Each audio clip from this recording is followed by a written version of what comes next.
Alright, work continues on Polar Bear. I call this girl Polar Bear. This is Brian's Arctic White ZR1, my buddy.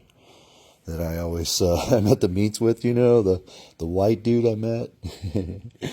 You might remember the one video I made where I was like, "Hey Brian, if I gave you $1,000,000 to eat that," it was funny as hell. But you can look; it's in my TikTok videos. But he's a good sport. He's funny as hell. But I've been studying modifying his ZR1. And right now she has gotten her fuel system upgraded. I put a brand new fuel pump inside of her tank. While I was in there, we modified the, this is the old fuel pump right here, old GM fuel pump. Brushless fuel pump in these, by the way. Very hard to get, very expensive. I think $2,000 or some shit like that for that pump. But very expensive. So we replaced that factory GM brushless ZR1 pump and put a fresh one in. Then we drilled the tank. We put the auxiliary fuel tank fuel system in. Now what I need to do is finish installing the mounts. I've done the mounts in the rear cradle, and now I need to do the engine mounts in the front.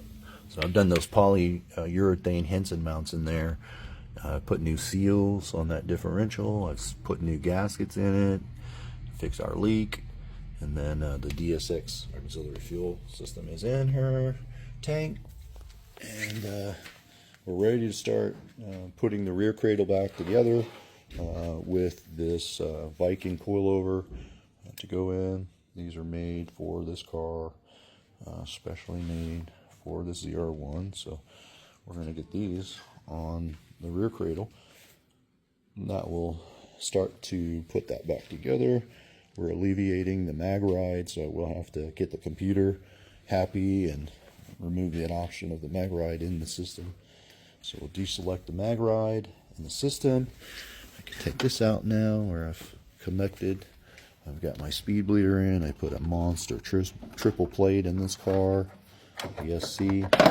This is our speed bleeder here. Whenever we want to service fluids, we can do so. I've updated the fluid to an SRF Castrol brake fluid, which is what I use here. And this car has E85. I have installed a DSX auxiliary system, and I've mounted it here out of the way, and then that way it's able to mount. I need to tidy up the harnesses and stuff. I just have them preliminarily ran. So we're going to tidy up that at the end of things, but right now the biggest thing is going to be to tackle the engine mount. I've already taken the bolts off from the top and the bottom. Now I'm going to get my cherry picker that's over there, and then I'm going to suspend the engine and have it just kind of hold it while I lower the cradle and get the engine mounts out. And then I'm able to slap it all back together, start putting the headers back in, and then we'll pour the fuel back in it, fire it up, look for any leaks, and got to put some oil in it, put a new oil filter, and we'll be good to go.